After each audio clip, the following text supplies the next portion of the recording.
Hello mga boss, mayara naman gin pa kayo sa aton subong nga aga. Isa ka dako nga Bluetooth speaker. Ang tagiya sini taga Duingas, barangay Duingas, Surala, South Cotabato. So ang iyang guba gaina is charger port. So kung makita ninyo,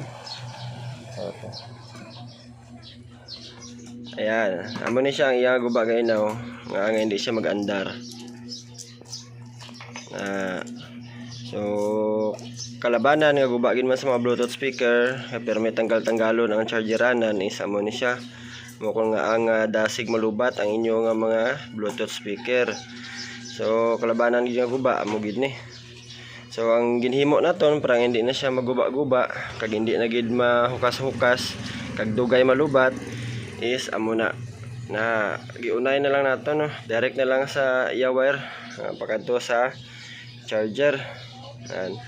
Parang at least hindi na mahuslo-uslo sa tagiya kag hindi na maguba iya charger board. Hasta na lang mag-retire na lang ning Bluetooth, hindi gini siya madali lubat. So mo ning iya nga itsura sa pag-direct. Kung makita nyo, amo ni siya gaina ang gintanggalan ta sang charger port.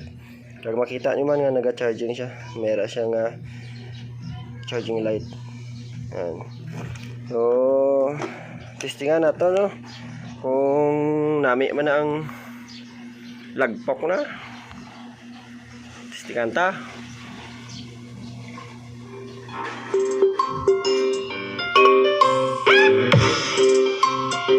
Abaw, perte, galupok.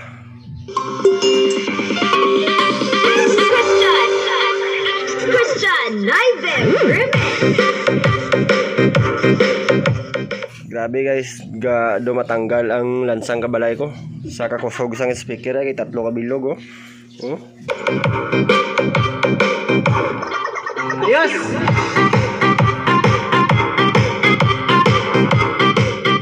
Wow.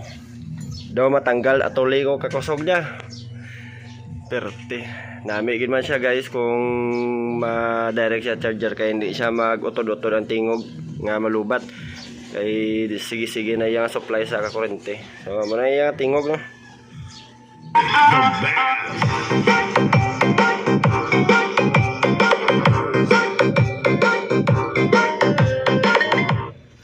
So kung gusto nyo magpaayos ang mga charger ports ang inyong Bluetooth speaker nga dalasig lang siya malubat, PM lang sa aton nga FB page kag sa aton nga sa akon nga i-post diri sa video nga pwede nyo i-message.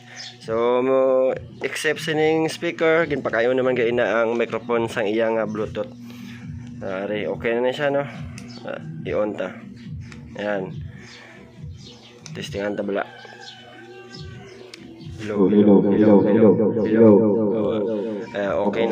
Okay na siya. So PM lang mga angkol kag mga kasuki nga makalugi sa aton nga FB page. Thank you.